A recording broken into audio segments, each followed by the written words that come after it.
Ladies and gentlemen, welcome to the Conservative Party conference. Please stand for the national anthem.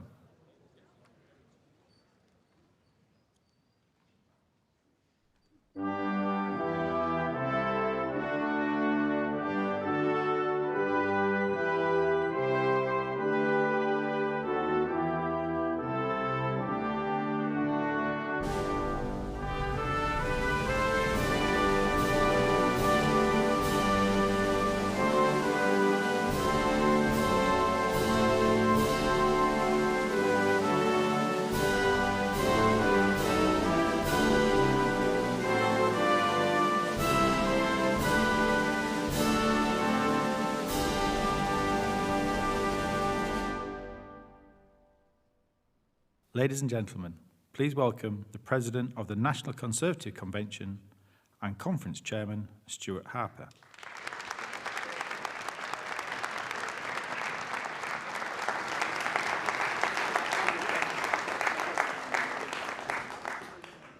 Ladies and gentlemen, friends, welcome to Manchester.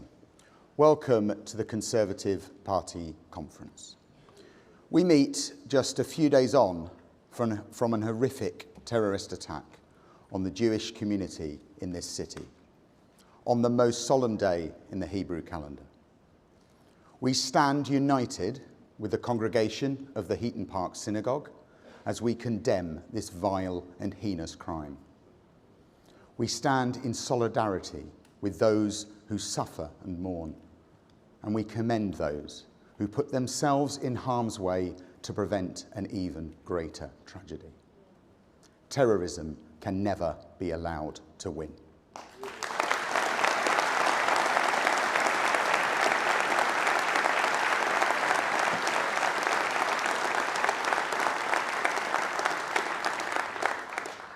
"50 years ago, our country was in turmoil.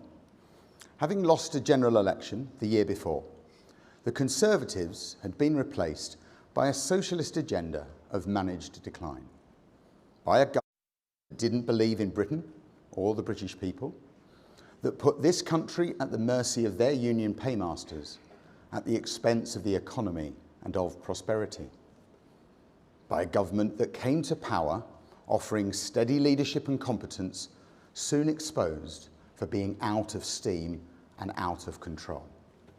I wonder, does any of that sound familiar? 50 years before that, exactly 100 years ago next week, the birth was recorded in Grantham, Lincolnshire, of a Margaret Roberts. And in 1975, that woman became our party leader. She transformed our party. She went on to transform our country. She took Britain from being a country of decline to one of prosperity. So, conference, this week, we celebrate the life of Margaret Thatcher.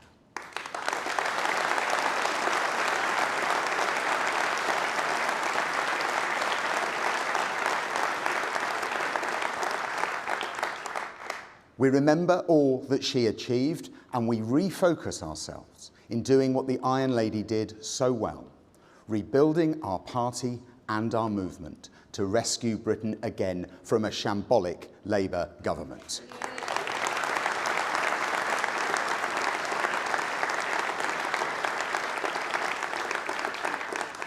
Now, we are Conservatives for a reason.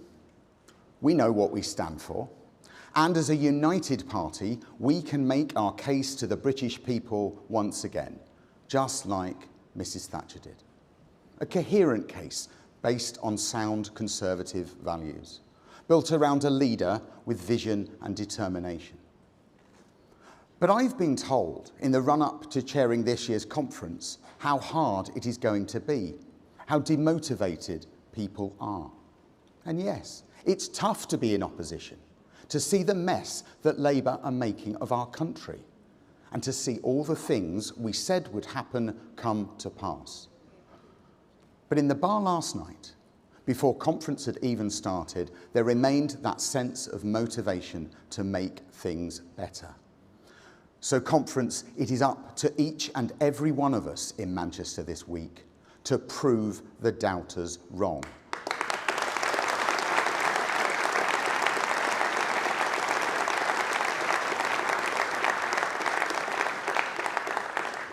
This is our chance. This week, we have to recommit to our party. We have to recommit to driving change. We have to recommit to positive Conservative values and delivering them through solid Conservative policies. So as conference begins, I want to pay tribute to Lisa Griffin, Ellie Taylor, Jason Beresford, Craig Connolly, Gabrielle Shackleton and Richard N. Jackson for the hard work that they have put in to delivering this event.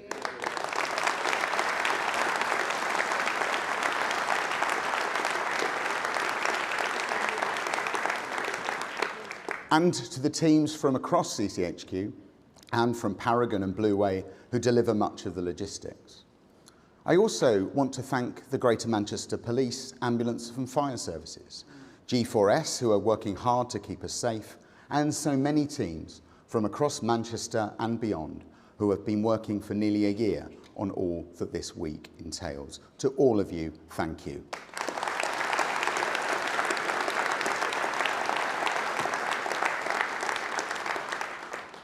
And I also want to pay tribute to my predecessor, Michael Winstanley, for his resilience and tenacity in creating a conference together that I know will offer the most engagement for members in many years. Conference, the opportunities are there for you. This is our party, this is our conference. So from now until Wednesday lunchtime, please don't waste a single moment. Get engaged in as much as you can. Take the opportunities and shape our collective future. Take part in the member debates on this stage, on free speech, on housing and on regulation. Come and vote on members' prospective backbench bills. Visit the exhibition, put your questions to shadow ministers, join the fringe, add your selfie to the Maggie mosaic and try your hand at Labour's circus of despair. Build your networks. Last year, our conference in Birmingham was fantastic, and I know this year's will be too, although perhaps with a little less merchandise from leadership contenders. Put it simply, it's time to make conference great again.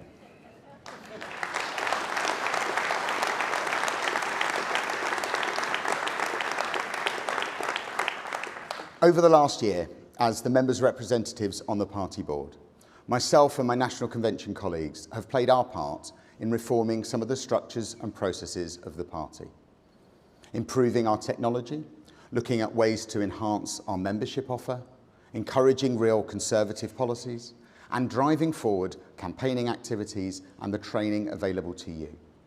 We certainly don't accept defeat, and nor should you, because the country cannot afford for us to give up. Just look at the alternatives and you'll see why it is so important. A Labour government that sells off British territory, sells out British farmers, bails out its union paymasters and checks out of credibility.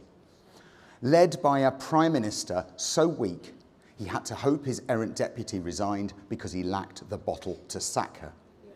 Who lost his Transport Secretary after she admitted fraudulent behaviour. Whose Chancellor overstated her experience in her CV, and whose Homelessness Minister resigned for the way she evicted her tenants. His father may have been a toolmaker, but Keir Starmer can't even fix his own cabinet.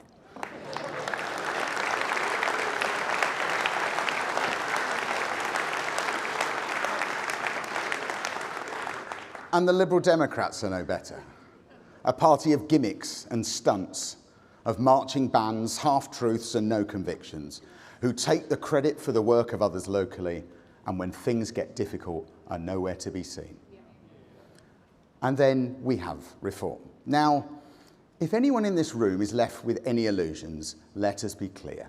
Reform are not a Conservative party.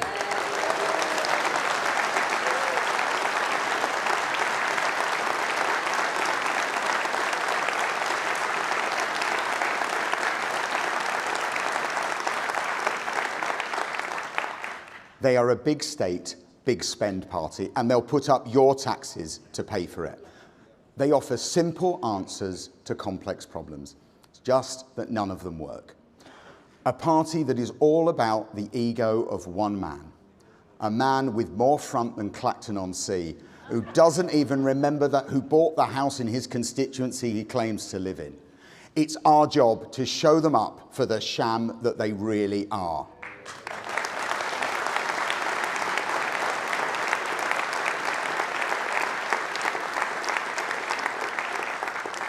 So we know we have a job to do, but Conference, Kemi Badenoch and her shadow cabinet cannot do that alone.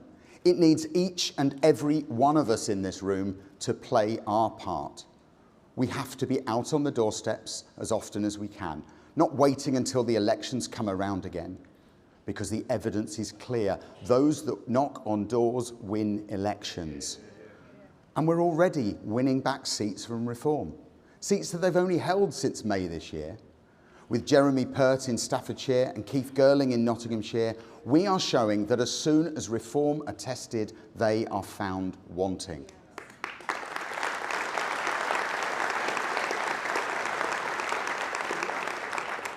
They don't know how to govern, and Britain cannot afford to give them the chance to work it out as they go along.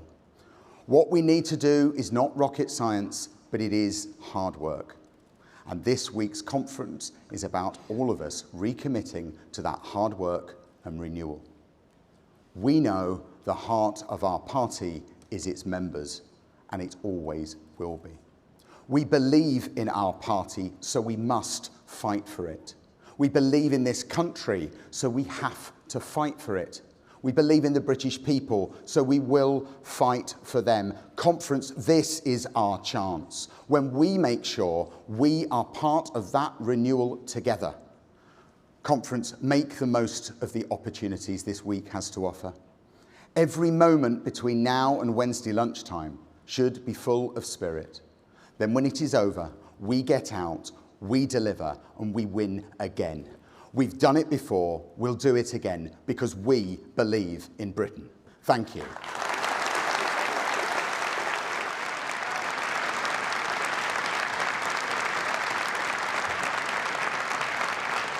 Ladies and gentlemen, please welcome the Chairman of the Conservative Party, Kevin Holland-Ray.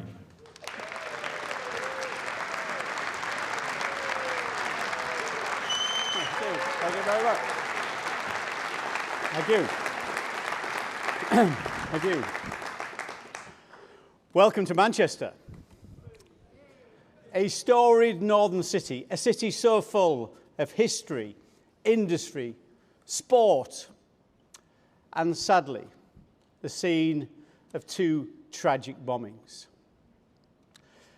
Now, we are also horrified by the vile terrorist attack on Thursday morning, on Yom Kippur, the holiest day in the Jewish calendar. Our thoughts are with the families of those who lost their lives and with the entire community. Anti-Semitism is a stain on our nation's soul. We stand in grief and solidarity with the Jewish community. Can I ask everyone to join me in a minute's silence in their memory?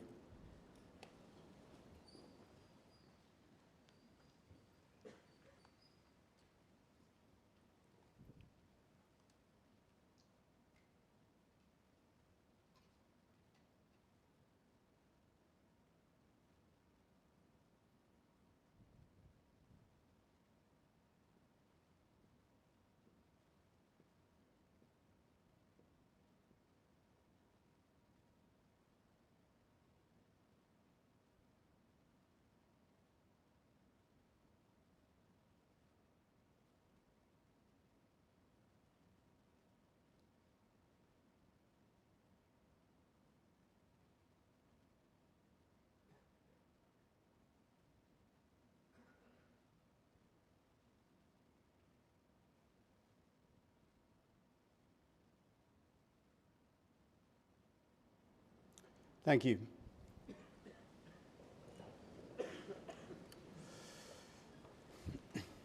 Now, there's plenty of banter between Yorkshire and Lancashire. But you cannot walk through this great or beautiful city, even as a Yorkshireman, without admiring it. Take the time during confidence to look up above the shops and bars and see the beauty of this wonderful city. Our northern towns and cities gave our country so much. Our cotton, wool and steel industries powered the country, and it's great to see the Conservative Party gathering here. Can I thank you, Stuart, for all that you do and for the brilliant introduction and for all the National Convention do on our behalf. And thank you to all of you, the councillors, the members, the volunteers, the supporters. You are the backbone of the most successful and long-standing Democratic Party in the world.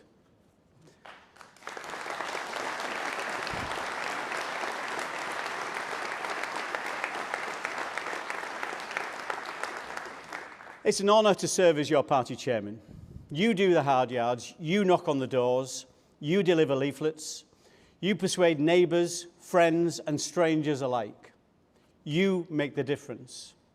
Without you, there is no Conservative Party, no Conservative victory. Now, I'm not a career politician. I used to be an estate agent.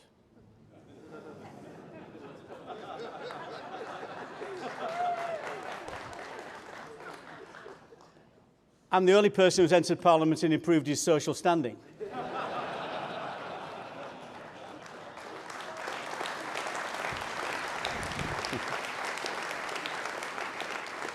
But can I just take you back to those days? 1992.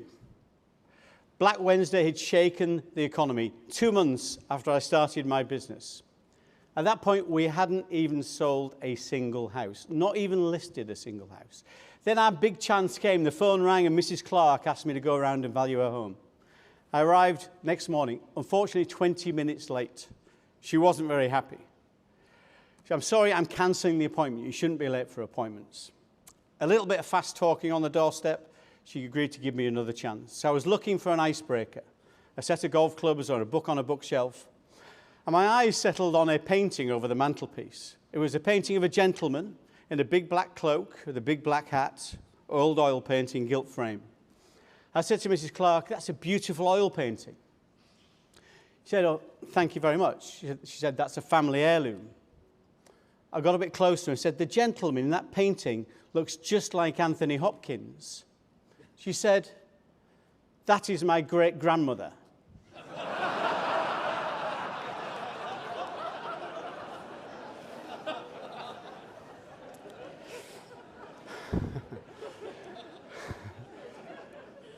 Okay, no, we didn't get the house on the market. But from that rocky beginning, with 2 people, we built a national network. Hunters, a national network of over 200 branches, 1,000 employees. Things were going pretty well. But calm seas never make for great sailors. 2008 happened, everything fell apart. The financial crash almost destroyed us. Our finance director even booked a meeting with the administrators. But we refused to take that route.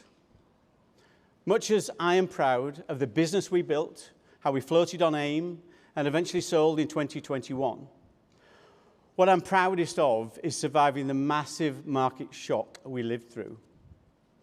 In the darkest of business times, we fought, we rebuilt, and we thrived. We could have cut and run, chosen an easier path, left it all behind, or joined a rival business.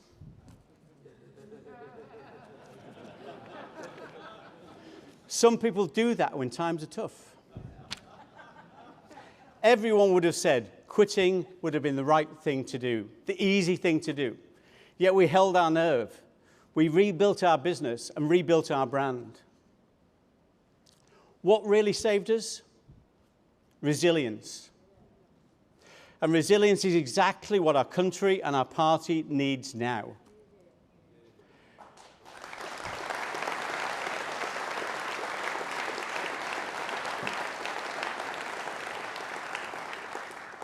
My resilience, of course, came from my parents. Dad, a hard-working Yorkshire farmer and milkman. Mum from Salford, a social worker who helped offenders leaving prison. Despite the obvious challenges, she was successful. She had a unique, simple, but controversial formula. No drink, no drugs, no nonsense. It was tough love. When we were kids, we also felt the tough love. If we ever felt sorry for ourselves, we were told quite simply, plenty worse off than you. Tough love, that's what builds resilience.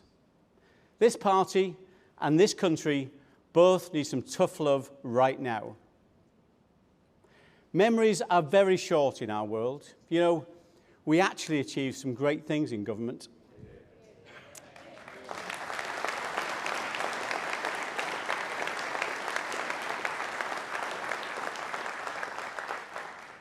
We balanced the books for day-to-day spending after 2010. We delivered Brexit. We protected jobs and businesses through COVID. And we kept Jeremy Corbyn out of Downing Street.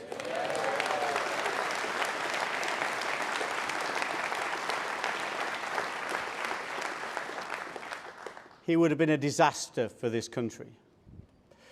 Let's be honest, despite the good we did, at times we made mistakes.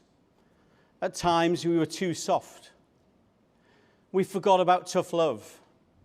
We were too eager to please everyone. In politics, you can't please all the people all the time, and it's a mistake to even try. Look at the country today. We are led by a weak Prime Minister who blames everyone but himself for his failures. The economic doldrums we are experiencing, the limbo we are in today, they are purely down to him. He and his team have crashed business confidence. According to the Institute of Directors, this was +5 in July 2024. Today, it is -74. It's the biggest drop ever recorded and the lowest level ever recorded, even worse than COVID.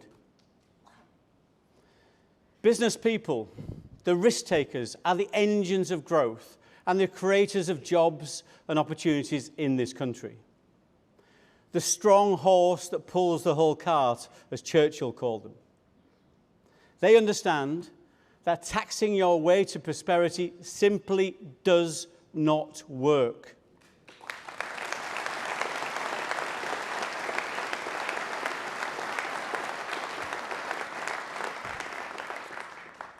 On tax and spending, particularly welfare spending, we are the only party still right of centre, still right on the economy, and still right for Britain. You can't build a strong country on borrowed money. In Yorkshire, we know you must live within your means. You must not waste what you've earned. And you always look after public money as if it were your own.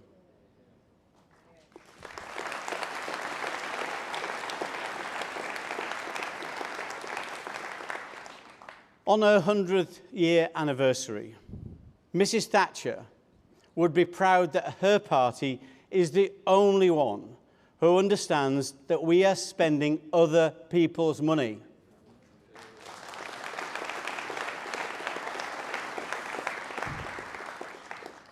So the choice is clear. Weakness and moonshine with them, or truth, responsibility and resilience with us. Only a Conservative Party and a Conservative leader will deliver.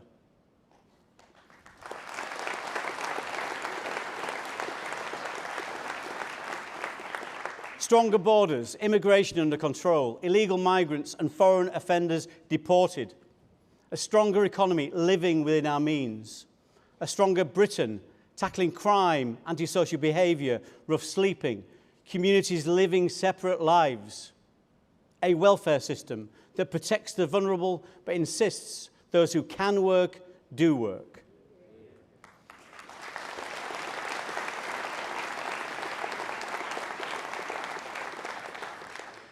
Kemi Badenoch, A leader who embodies Conservative values is the only leader that will do all this. Kemi has heard, "No, you can't," all her life and turned it into "watch me." That is resilience in action. Kemi is a fighter. When I was Post Office Minister, she fought for me and the postmasters in Cabinet to secure the billions now paid out to victims of the Horizon scandal and the historic quashing of 700 convictions.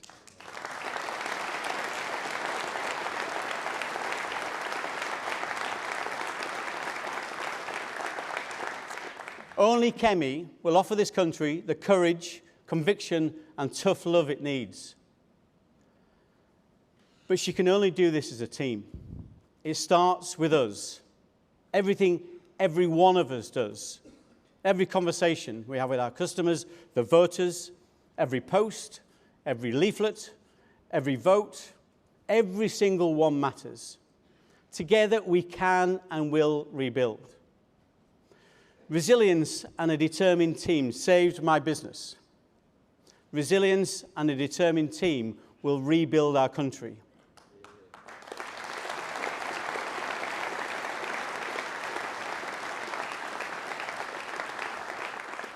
What Britain needs now is a strong, tough, authentic Conservative government. What Britain needs now is Kemi. Thank you. Thank you very much. Thank you very much. Thank you. Thank you.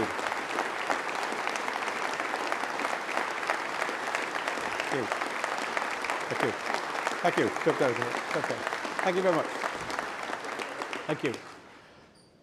I'm not stood here because I want more applause. I am still, I promise you, although it was very nice. I'm stood here because I have the wonderful honour to be able to introduce our next speaker, a guest speaker, somebody I have huge respect for. Describing somebody as an inspiration is one of the greatest things you can describe anybody as. And this person is an inspiration in so many ways. As a thinker, as an author, as a journalist, as a broadcaster. He's a total inspiration. He's also now a member of the Conservative Party.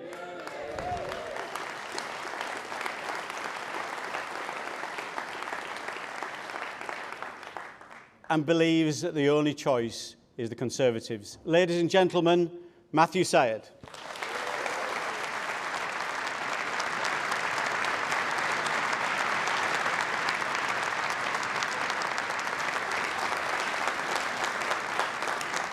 Thank you, Kevin. Thank you, everybody.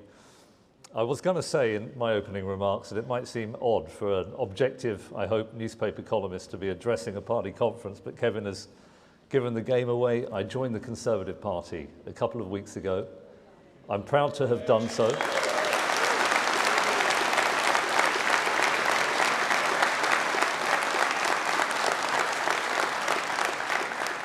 And Kevin said the Conservative Party has done great things during its time in office. I'm going to deliver perhaps a slightly starker message as somebody looking from the outside in. I hope you'll forgive me for that.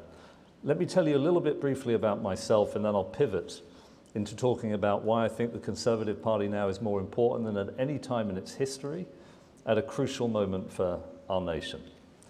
That sound like an okay plan? Yeah. So a bit about me, he says, going to autocue. My father came here from Pakistan to study law. He met my wonderful mum, a white girl from a farm in Wales, and they fell in love. And he, my father Abbas, came to love this nation, and he never wanted to leave. He was a great patriot. But let me ask, why did he love Britain? Why did this brown-skinned guy love this supposedly racist colonialist power? Well, because he knew that this is perhaps the most meritocratic and least sectarian nation on earth.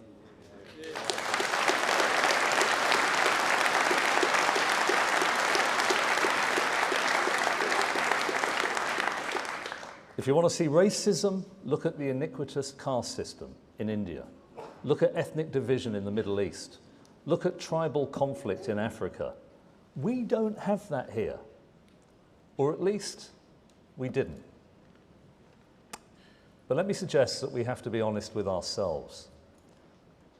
Permit me to say, I believe the greatness of Britain is fading. This is not to be declinist. It is the intellectual insight and moral precondition for reversing the decline. And I think we need to understand, in this party more than anywhere else, what went wrong. The answer, in my view, is both simple and devastating. The jamboree of British politics moved wildly to the left. Mass immigration, nobody voted for. A total failure to stop the boats. They're still coming. An unwillingness to spend adequately on defense. Cozying up to the Chinese Communist Party at the very moment it was militarizing. And a new kind of bigotry emerged too. When sexism is perpetrated by a white person, the left is rightly outraged. But why not when it's perpetrated by Islamists?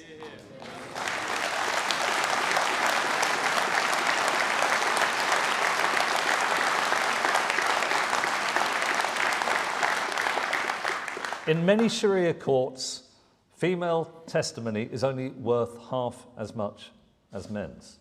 This institutionalized misogyny ruins the lives of thousands of women in this country. So why is the left largely silent? Don't brown women count? This is the bigotry of reverse discrimination. People are so paranoid about offending cultural sensitivities that they will betray those who are its victims, a point that we witnessed in the terrible rape gang scandal, the dimensions of which we still haven't fully probed. Not all cultural practices are equal. Not all cultural practices are healthy. When immigrant communities marry within their tight-knit groups, often, are you aware of this, to cousins, it binds them ever more closely together and divides them from wider society. It permits oppression by the patriarchs and leads to congenital conditions that are a bane both to them and a massive cost to society.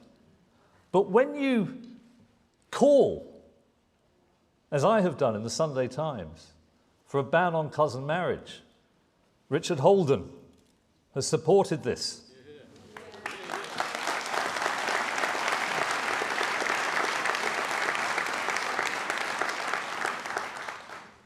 What are you labelled? Far right, racist. Doesn't this show how madly left, hyper-liberal, ultra-progressive we became?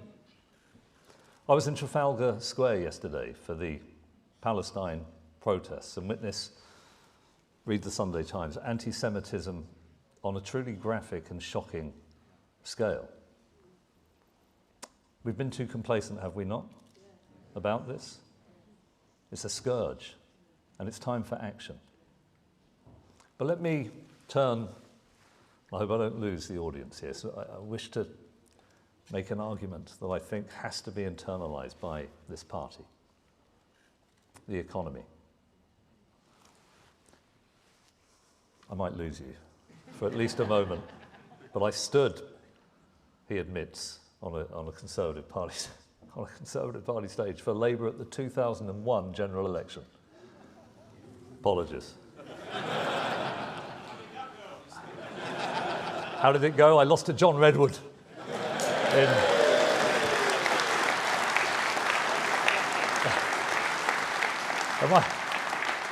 Do I have time to tell a funny story about John Redwood? No, I'll leave that.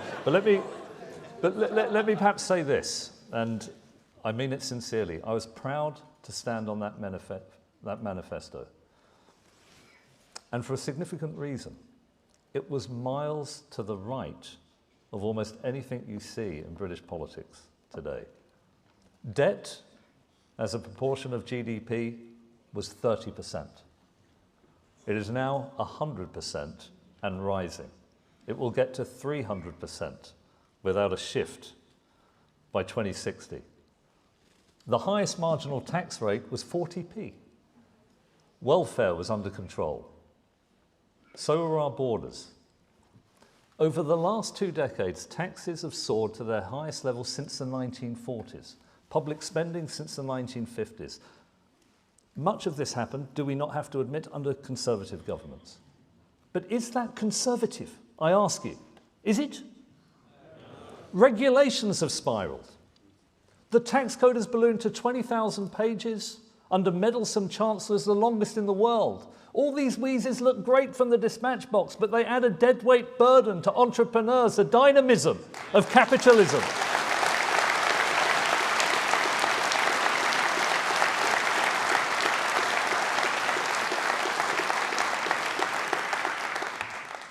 Activist judges thwart serially the democratic wishes of the British people. What I hope I'm getting at here is something that seems to have been missed by too many commentators. A massive expansion of the state in almost every sphere. Furlough, I think we'd all agree it was necessary. But look at the size and scale. Look at the vast energy bailout in 2022, billions. Conservatives understand that debt is a danger. It may sound good in the here and now, but we are paying more interest to service our debt today than on the education budget. It means that if any pathogen or external shock hits now, we're exposed, we're naked. We've responded to every problem with more deficits, more debt, more state intervention. Even the central bank got in on the act, juicing the economy with oodles of printed money, which has zombified the operation of capitalism itself. 53% of British people live in households that take more from the state than they pay in. This is not a symptom of our problem. This is the problem.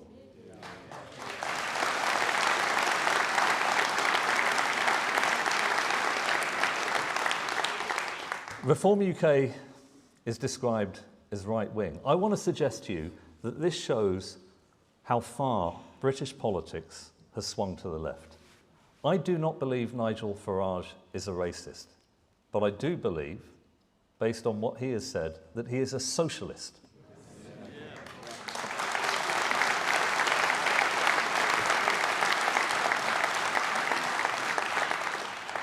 Have you seen what he's saying? He wants to nationalise the commanding heights of the British economy, remove the 2-child limit, indulge in other giveaways of stunning profligacy. These proposals, look at them, are way to the left economically of the Corbyn-MacDonald manifesto of 2017. And this is why I joined the Conservatives. I care about this country. I've had an extraordinary life here. My parents have had a great life here. I don't know if it was mentioned in the intro, I played in 2 Olympic Games for Britain in table tennis. Don't call it ping pong, we get very, very funny. Even worse, whiff-waff. We don't. But the reason I joined is simple.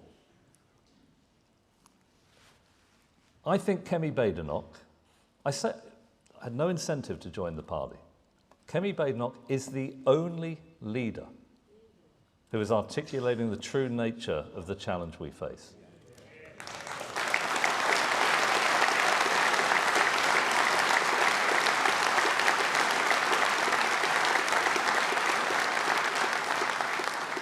But let me make, if I may, a strategic point that Shadow Cabinet and others who are going to be speaking from the stage. I think it's a risk to spend too much time condemning the Labour government, despite their very real failures. People out there in the country aren't listening. Not now. Those kinds of comments will get a huge ovation in this hall. But what do we need? We need to win the next general election and to change, avert the decline that I've described. I think if I may say so, what the public wishes for is contrition, a certain type of penitence, a genuine sense that the Tory party understands the scale of its own failures. Then I believe the British public will listen again. And this is a note of optimism to finish on. In the 1960s and 1970s, Labour and the Conservatives moved too far to the left, did they not? Wilson, Callaghan, Heathism, and it took a rather impressive woman to deliver the vital correction. You know what I'm talking about. This task today falls to another impressive woman.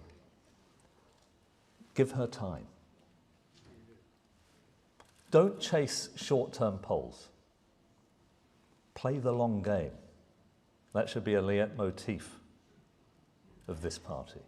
With discipline and intelligence, I think it is not impossible. In fact, I think it is likely that you will win the next general election and reverse the decline of a great nation. Thank you very much. Thank you very much. Thank you.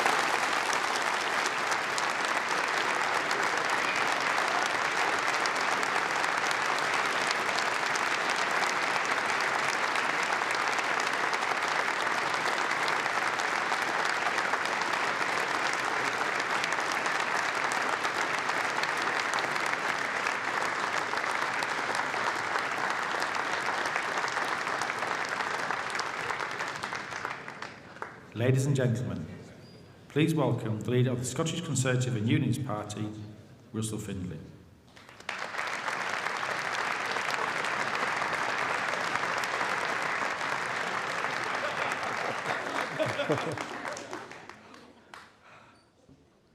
Hello, conference. How fantastic it is to be here with you again. Almost exactly 1 year ago, I was elected leader of the Scottish Conservative and Unionist Party. And just a few weeks after that, the outstanding Kemi Badenoch was elected as our UK leader. Now, we both knew that we had a tough fight on our hands. We knew then, just as we know now, that we are fighting for the future of our great country. And let me tell you this, we are up for this scrap.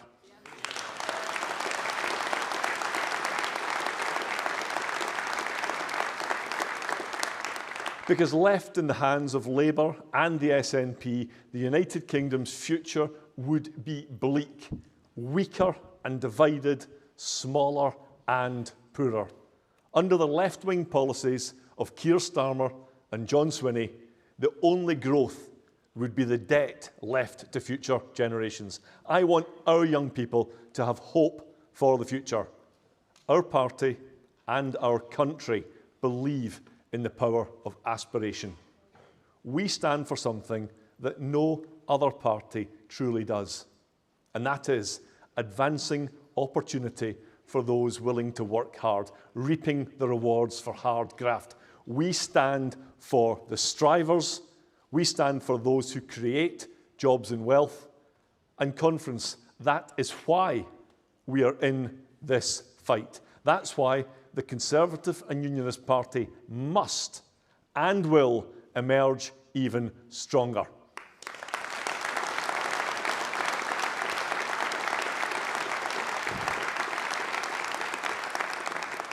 And where we seek a stronger and fairer economy, Labour thinks very differently. They want everyone to pay more tax, except perhaps for Angela Rayner. Labour have broken so many promises. All that's left of their manifesto are photographs of Sir Keir Starmer in clothes that someone else has paid for, standing next to people who he's sacked or people who he really should sack. And then there's the SNP. Now, Scotland can lay claim to some of the great thinkers and pioneers of yesteryear. The country of Adam Smith, the father of capitalism, of David Hume, the great moral philosopher, and the many Scots who helped to forge the great British Empire. But under the SNP, yes, I was a fan of the Empire. But under the SNP, Scotland has become a laboratory for weird and wacky policies.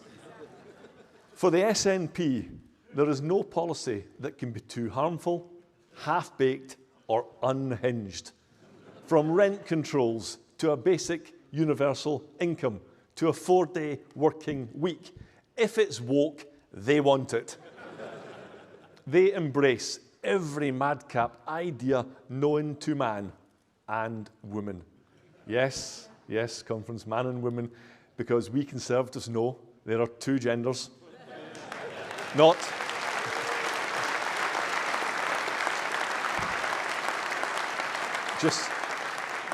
just two, not 24, as the SNP would have us believe.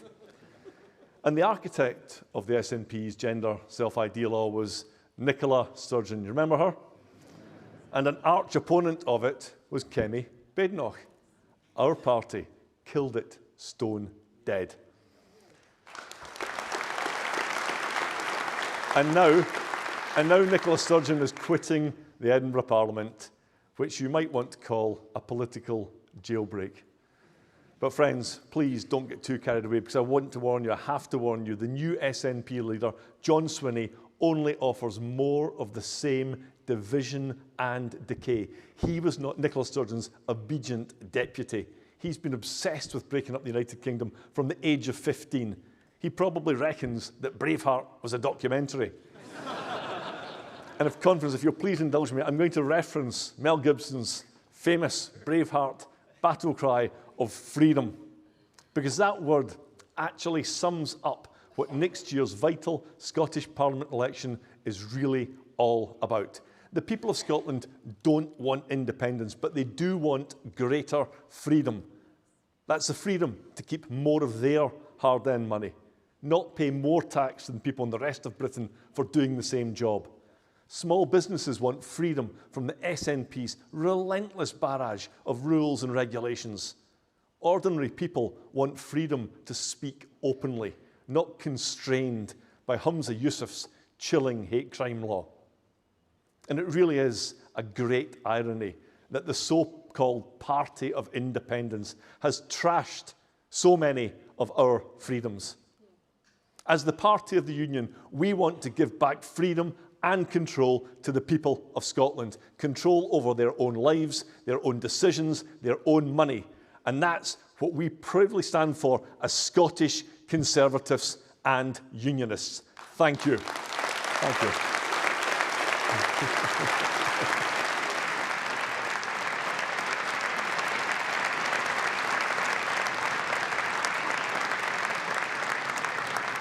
Ladies and gentlemen, please welcome the leader of the Welsh Conservatives in the Senedd, Darren Miller.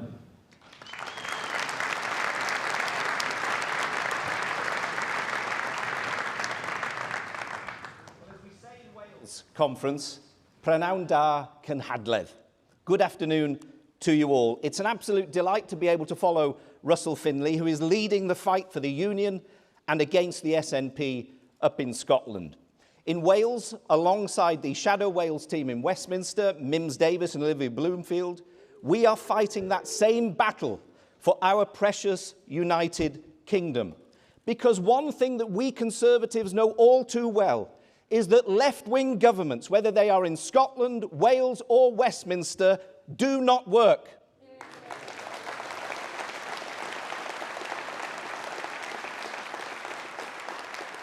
Now, friends, I'm a patriotic, true blue Welsh Conservative. I am proud to be Welsh. There are a few others here as well, I can see. But I am proud to be Welsh, and I am proud to be British too. I'm not ashamed of our national flags or our history. I was born just down the road at Hope Hospital in Salford. And because of that, I still have hope in my heart for the future of Wales and our precious United Kingdom. I was brought up in a working-class family on the North Wales coast. And I can tell you, my parents taught me about the value of hard work, a decent education, spending within your means, never letting things go to waste, and getting value for money. They were Labour voters until they saw the light, because eventually they realised what everybody is starting to realise, and that is that the party that really stood for their values was our Conservative Party.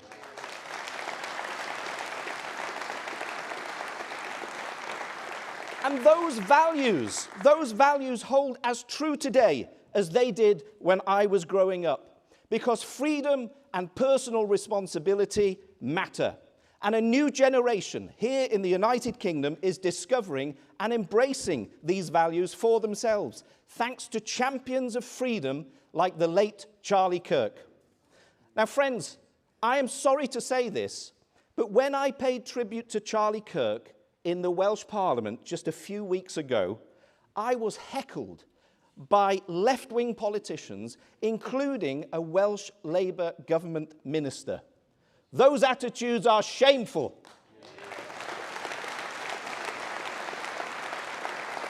And I want to say this to Erica, Charlie's widow. We Conservatives will continue to fight for the freedoms that Charlie championed, because that's what we are about, freedom.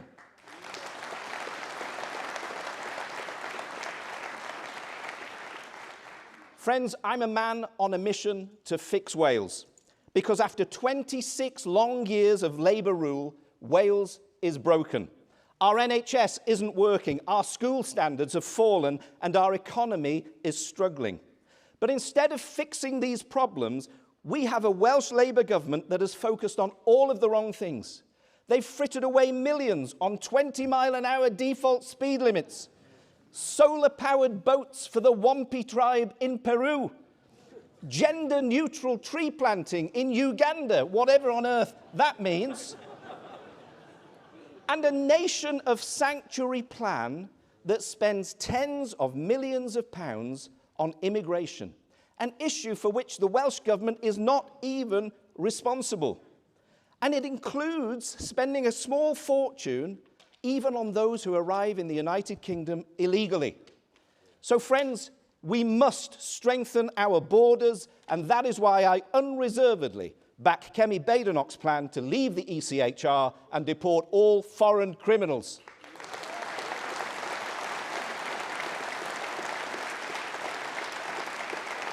But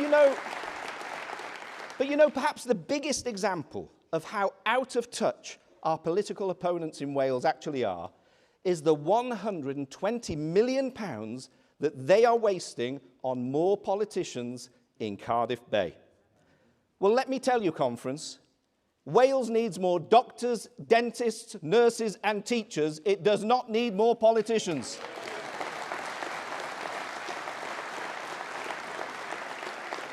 And that is why the Welsh Conservatives will reverse the change. And it's not the only thing we're going to scrap, because just last week, the former Labour First Minister, Vaughan Gething, do you remember him? Yeah, we're trying to forget about him as well. Well, he tried to vote in Senedd proceedings from his car. Can you believe it? Yes, his car. Now, I've got a message for Vaughan. The voters of Wales elect members of the Senedd to the Welsh Parliament, not to their sofas, not to their armchairs, and certainly not behind the wheel of their cars.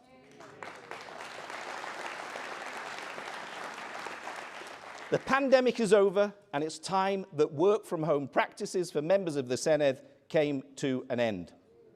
But it's not just Labour that has broken Wales. Plaid Cymru and the Liberal Democrat, there's only one in the Senedd, are equally to blame.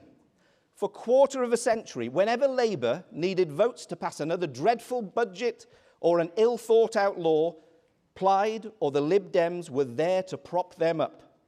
And now, Welsh Labour is hatching yet another stitch-up with Plaid Cymru to give us more of the same reheated, failed, nutrition-lacking socialist fare that Wales is sick and tired of eating. But this time, with a side order of dangerous nationalism. And I say dangerous because Plaid's extremism and nationalism is just that. They want to tear Wales from the United Kingdom.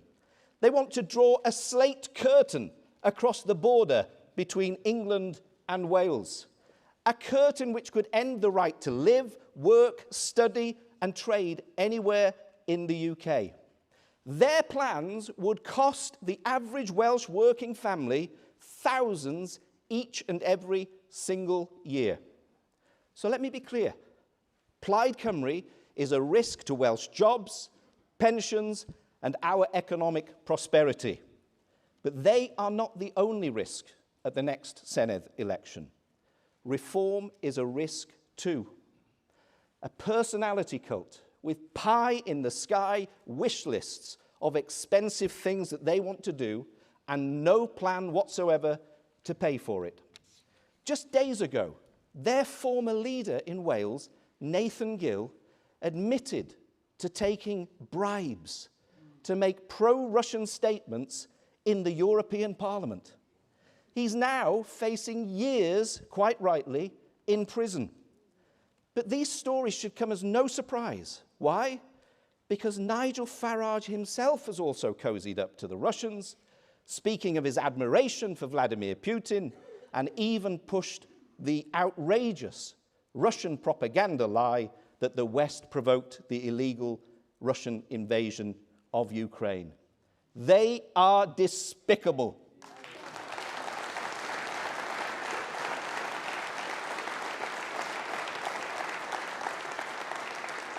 So there we have it.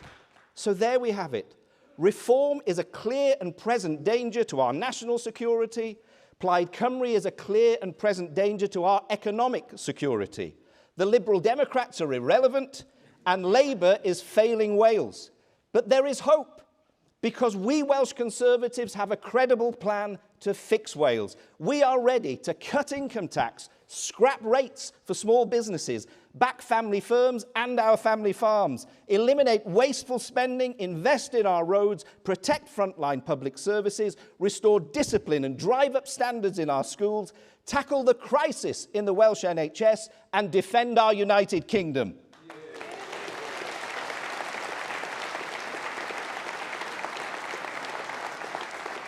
We will put Wales and the people of Wales first. So my message to voters in Wales is this. If you want hope, if you want change, if you want a stronger economy and stronger borders, and if you want a Wales that works, vote Welsh Conservative to fix Wales. Thank you. Thank you.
Every area of the immigration system will be tightened up so we have more control. We're going to stop people crossing the channel in small boats. We are now at record numbers for illegal migrants. And we have never seen anything like that. They're now piling more and more people on.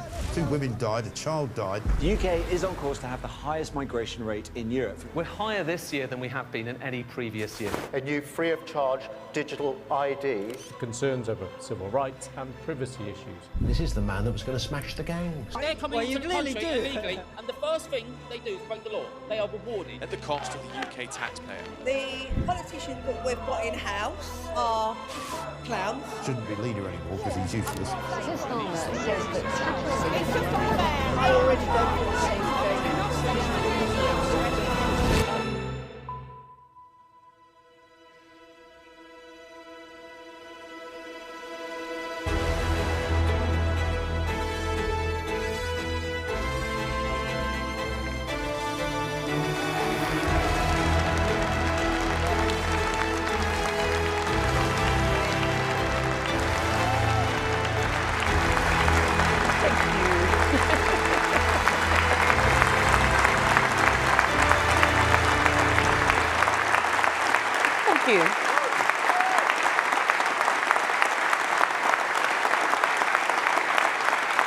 Thank you, everybody. Thank you.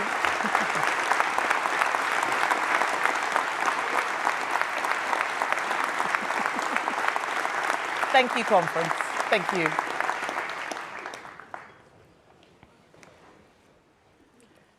Conservatives love Manchester. It is a great city of free trade and free thinking. 240 years ago, in the 1780s, this was still a small market town, but something was stirring, a spirit of enterprise that would turn Manchester into a global economic powerhouse.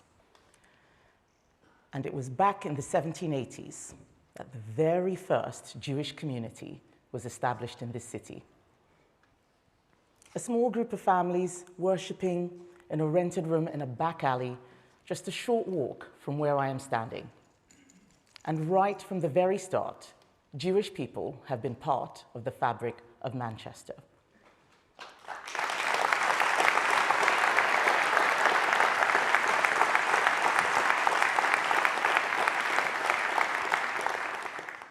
They've been adding their distinct, unique contribution to this fantastic city, while at the same time embracing Britain as their home. The horrific and despicable attack at Heaton Park Synagogue on Thursday has shocked us all. But for many in the Jewish community, it did not come as a surprise. Many have been living with a sense of rising dread that an attack like this was becoming inevitable. Yesterday, I met members of the congregation and visited the site of the attack. The strength of Manchester's Jewish community is humbling. Targeting the center of community life on the holiest day of the year was not just an attack on British Jews, it was an attack on all of us.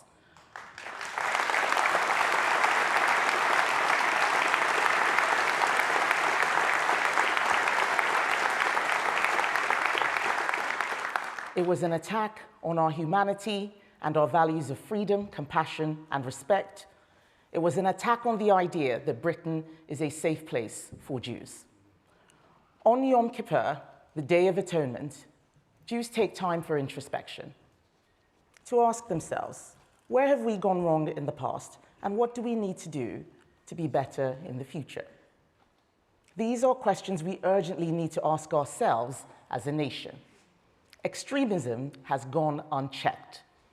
You see it manifest in the shameful behavior on the streets of our cities, protests which are in fact carnivals of hatred directed at the Jewish homeland.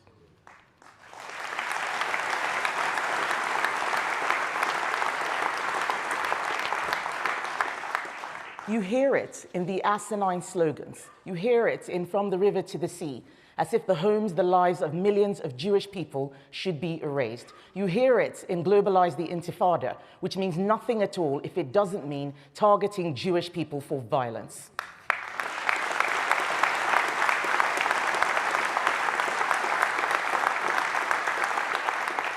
We have tolerated this in our country for too long. And we have tolerated the radical Islamist ideology that seeks to threaten not only Jews, but all of us, of all faiths and none, who want to live in peace. So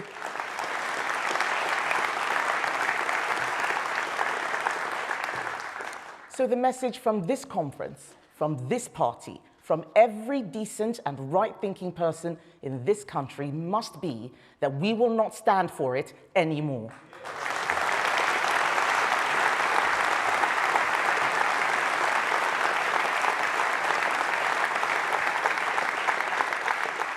We cannot import and tolerate values hostile to our own. We must now draw a line and say that in Britain, you can think what you like, and within the bounds of the law, you can say what you like, but you have no right to turn our streets into the theaters of intimidation, and we will not let you do so anymore.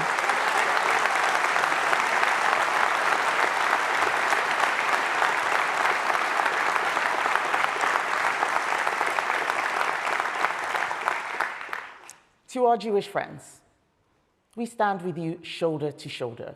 You are part of the fabric of Britain, and you always will be. We pray for the recovery of the victims still in hospital, and we mourn with you the loss of Adrian Dolby and Melvin Kravitz. May their memories be a blessing. But we must never let terrorism defeat our democratic process. We must demonstrate that it is through political argument, not violence, that we reach our decisions and improve our country. We all know the scale of the challenge we face, the mountain we have to climb. Last year, the public sent us a clear message, one we could not mistake and which we will never forget. They want serious change, for politics to be done differently so our country can get back on track. That's what I promised you when I stood for the leadership of our party, a reset. Politics done differently, politics done properly. A Conservative Party under new leadership, ready to earn the trust of the British people again.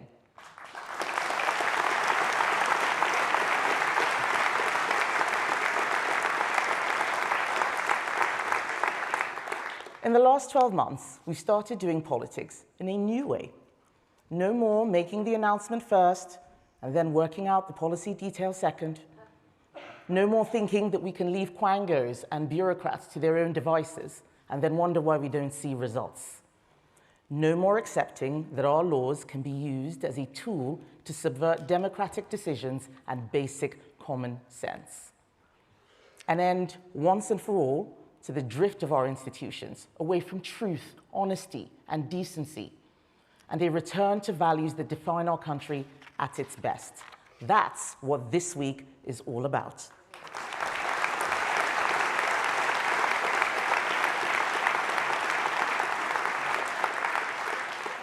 But I didn't say it would be easy, and I didn't say it would be quick. Nothing really worth doing is. Anyone who tells you that there are easy answers to the big questions our country faces is either lying to you or lying to themselves. We are taking a new approach, credible plans rooted in conservative values. Hard though the task is, we have plenty of reasons to be cheerful, because as one of my great predecessors, Margaret Thatcher, put it, the facts of life are conservative.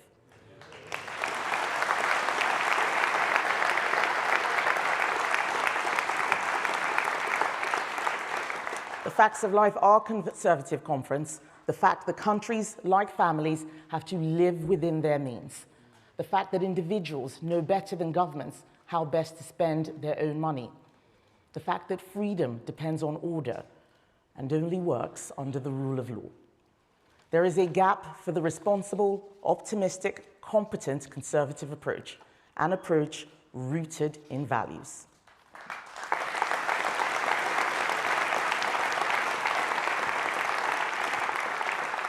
Values like personal responsibility. As my dad often said to me, only 20% of what happens to you is down to others. 80% is down to your actions and your choices. Like citizenship, a commitment to a country and the people in it. Family, in different shapes and sizes, the bedrock of social stability and the foundation of our society. Freedom, freedom to think, to speak, and to live as each of us chooses. These are the values of British people. They are crying out for a politics rooted in those values, which puts their needs first.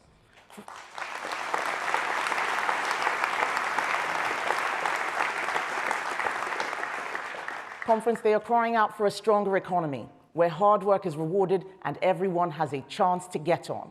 For stronger borders, where we control who comes here and can remove those with no right to stay. This is our political DNA as Conservatives. Our job is to prove to the country that we are the only party that can deliver it.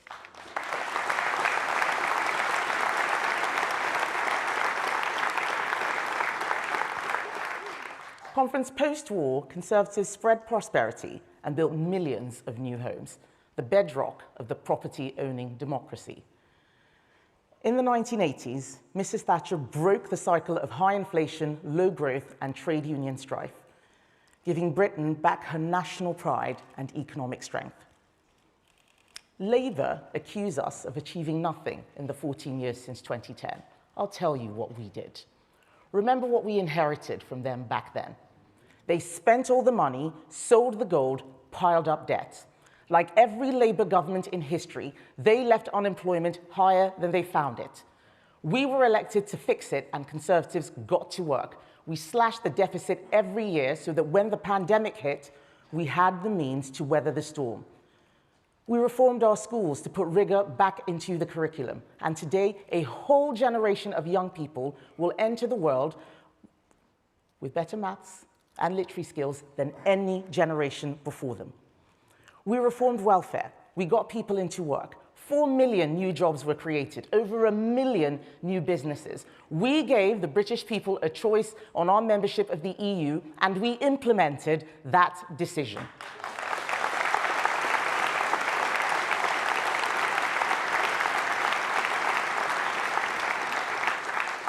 And what followed? The fastest vaccine rollout in the West. Billions of pounds worth of trade deals. No other party would have done these things, but they were right for our country, and we can all be proud of them.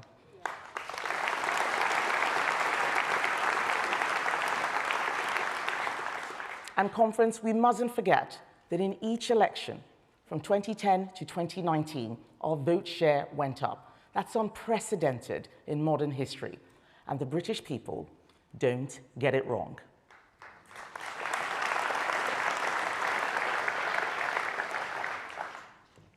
But if we take pride in what we got right, we also have to face up to what we got wrong. People won't listen to us again until we show them we have learned from our mistakes and changed. We've got to do this, and we have to do it properly. What have we learned? That you can't have a budget that has £150 billion of spending giveaways and billions more in tax cuts without saying where the money is coming from. We have to show that we have learned from the policy mistake of letting bureaucrats decide the immigration system. We failed to bring numbers down and stop the boats, let's be honest. That happened on our watch. Yes, we tried, but put simply, we didn't achieve enough. After years of responsible and effective government, our mistakes on the economy and on immigration lost us the trust and confidence of the public. So we start this week saying we have learned, and we will never repeat the financial irresponsibility of spending commitments without saying where the money is coming from.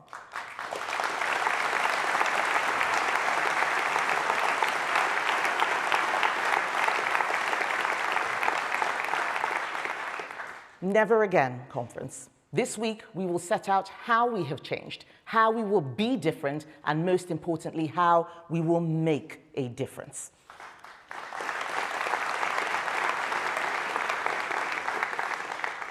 Economic responsibility is the hallmark of the Conservative approach, and today it is right back at the heart of everything we stand for.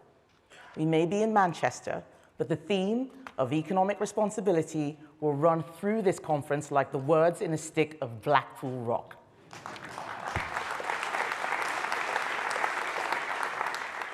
There are two parts of our message at this conference: stronger economy, stronger borders. It is stronger borders that I want to talk to you about today. I was elected leader because I promised to renew this party and our policies, so we can win the next election and then rewire the state to make it work for people again. We are not interested in superficial fixes. Instead, we are taking a systemic approach, asking the difficult questions that others avoid. We have the courage to follow through with credible plans to answer them. It's the rigorous, practical, Conservative way. And on so many of those questions, the answers come back to the same thing. Why is it that every time we try to build anything in this country, we have to spend millions of pounds on paperwork and still get bogged down in litigation? Why are protesters allowed to block roads and disrupt lives time and time again? Why are our veterans relentlessly chased through the courts by activist lawyers?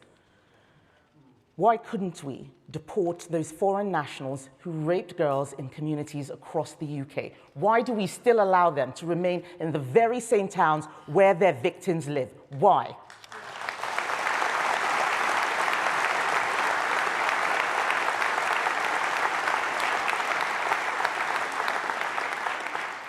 It is fundamental. Why can't we control our borders and remove those who need to go?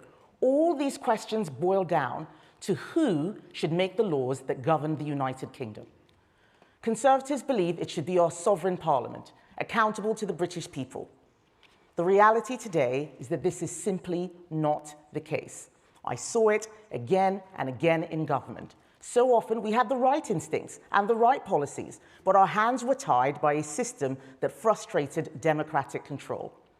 This use of litigation as a political weapon is what I call lawfare.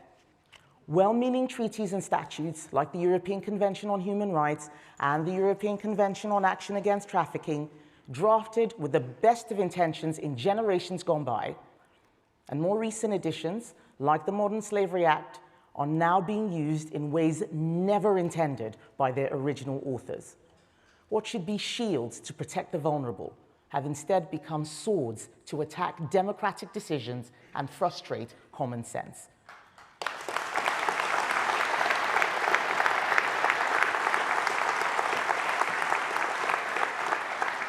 Conference, this isn't just damaging our security, it's also damaging our prosperity. It is that whole system which we need to reform, and the place to start is the European Convention on Human Rights.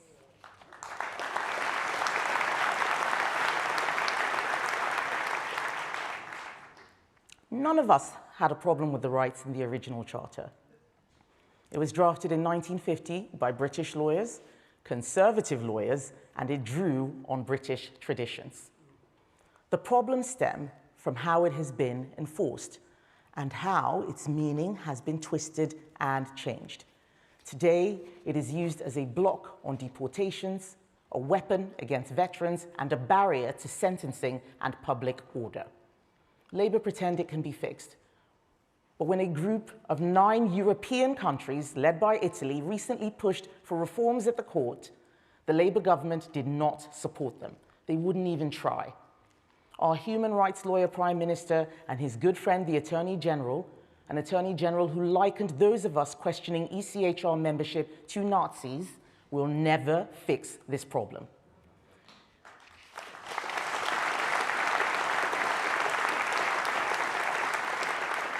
Instead, Conference, they have gone in the opposite direction, paying to surrender British territory in the Chagos Islands and plotting to force everyone in this country to carry Starmer's digital ID. Conference, we will fight them every step of the way.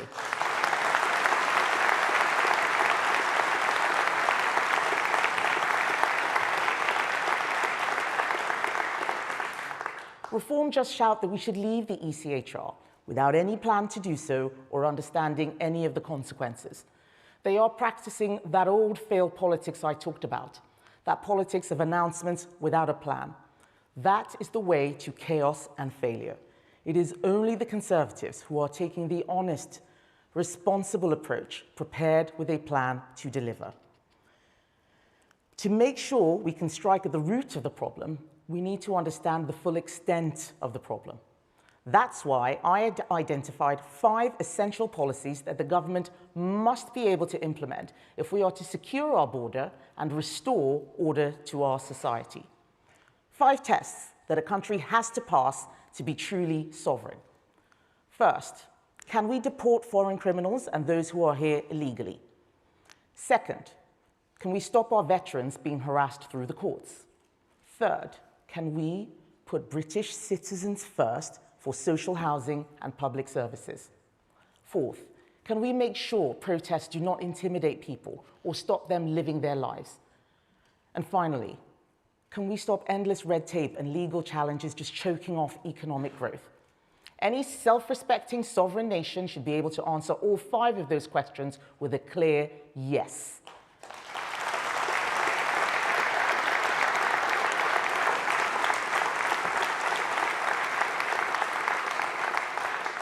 Conference, anything that is stopping us from doing so is a barrier we have to remove.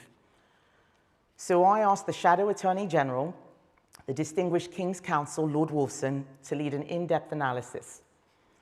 The question I posed was whether these 5 tests can be lawfully met as a signatory to the European Convention on Human Rights, bound by the court in Strasbourg. And I want to thank Lord Wolfson for his immense and detailed work. So forensic, so thorough. Thank you. In nearly 200 pages of legal advice, he has provided his answer. This is what he said. When it comes to control of our sovereign borders, preventing our military veterans from being pursued indefinitely, ensuring prison sentences are applied rigorously for serious crimes, stopping disruptive protests, or placing blanket restrictions on foreign nationals in terms of social housing and benefits, the only way such positions are feasible would be to leave the ECHR. And so to me and the Shadow Cabinet, the resulting policy decision is also clear. We must leave the ECHR and repeal the Human Rights Act.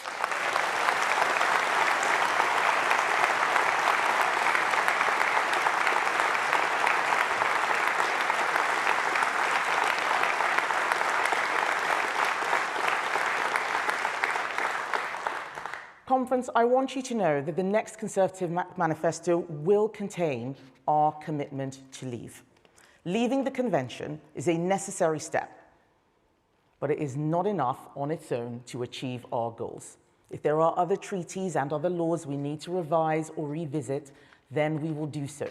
And we will do so in the same calm and responsible way, working out the detail before we rush to announce. The rights we enjoy did not come from the ECHR. They were there for hundreds of years in our common law. Parliament has legislated over centuries to reflect and protect our freedoms. Human rights in the United Kingdom did not start in 1998 with the Human Rights Act, and they will not end with it. As we work through our detailed plan, we are clear that leaving the ECHR and repealing the Human Rights Act will not mean that we lose any of the rights we cherish. But this is the only way to end spurious legal claims from immigrants with dubious stories and excuses. This is the only way to allow a British government, the next Conservative government, to deliver a British borders plan in full.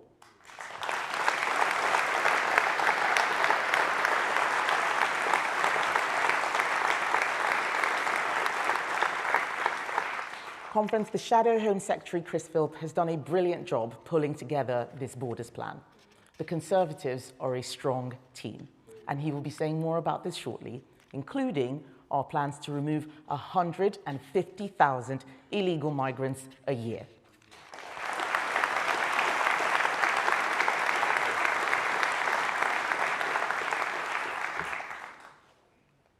Lord Wolfson has also advised that leaving the ECHR is fully compatible with the Belfast Agreement, the Good Friday Agreement, but I know that there will be particular challenges in Northern Ireland.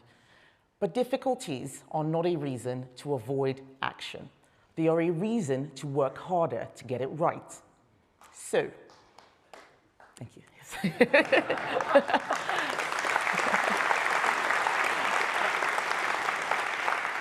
So, to ensure that this is an orderly and respectful process across the whole United Kingdom, I am asking Shadow Northern Ireland Secretary Alex Burghardt to lead a review into union-wide implementation. So at the next election, we will present the people of the United Kingdom with a clear, thorough, and robust plan. Not the vague mush that we see day in, day out from Labour, nor the vacuous posturing that we see day in, day out from Reform. Conference. You would have seen last week both Labour and Reform shouting at one another, trading insults instead of solutions. One flings around the word racist and will not be realistic about what is going wrong. The other whips up outrage, offering simplistic answers that will fall apart on first contact with reality. That is not serious politics.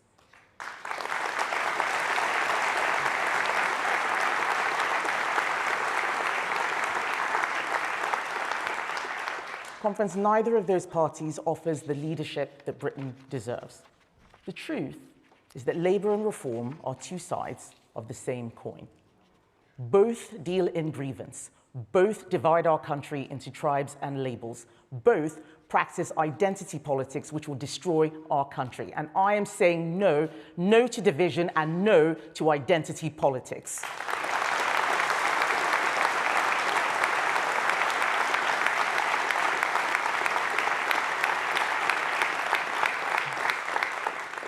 Conference, what Britain needs is national unity. I am black. I am a woman. I am a conservative. And I know that identity politics is a trap. It reduces people to categories and then pits them against each other. But I am more than black, female, and even conservative. I am British.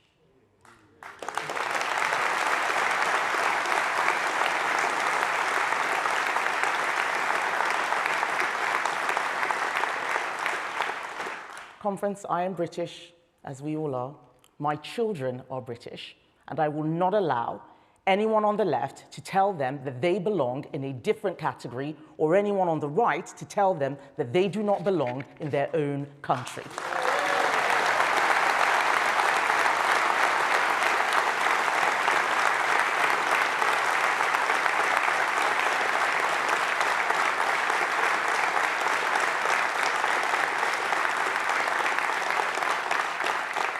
Yes, Britain is a multiracial country. That is part of our modern story. But it must never become a multicultural country where shared values dissolve, loyalty fragments, and we foment the homegrown terrorism that we saw on the streets of Manchester this week.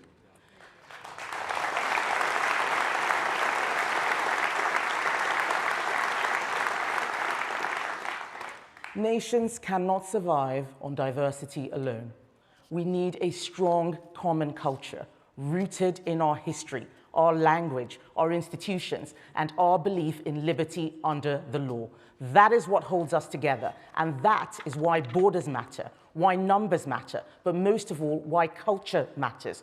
Who comes here, why they come, and how they contribute. That is how we protect the inheritance that generations before us fought for and died for.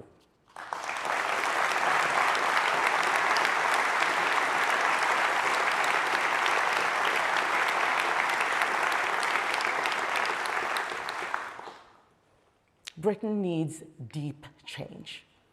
But I reject the politics that everything must go, that everything must be torn down, that everything is broken. But if we leave it to Labour or Reform, Britain will be divided. Only the Conservatives can bring this country back together.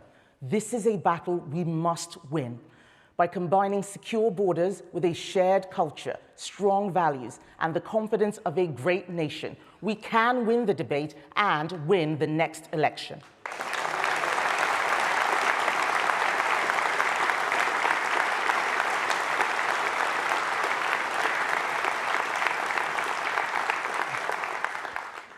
Conference, this is a party under new leadership and with a renewed purpose. We have listened, we have learned, and we have changed. Only Conservatives will tell you the truth. Only Conservatives will take the difficult decisions, do the hard work. Only Conservatives have the courage, the honesty, and the plan to strengthen our borders, restore our sovereignty, and rebuild our prosperity.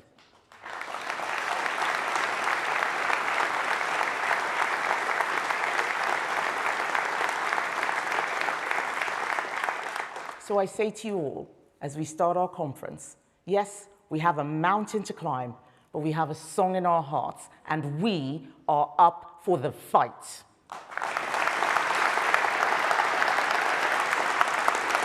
Thank you.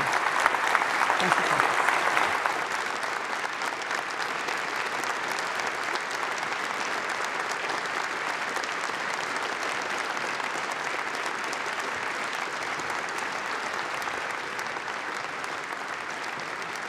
Ladies and gentlemen,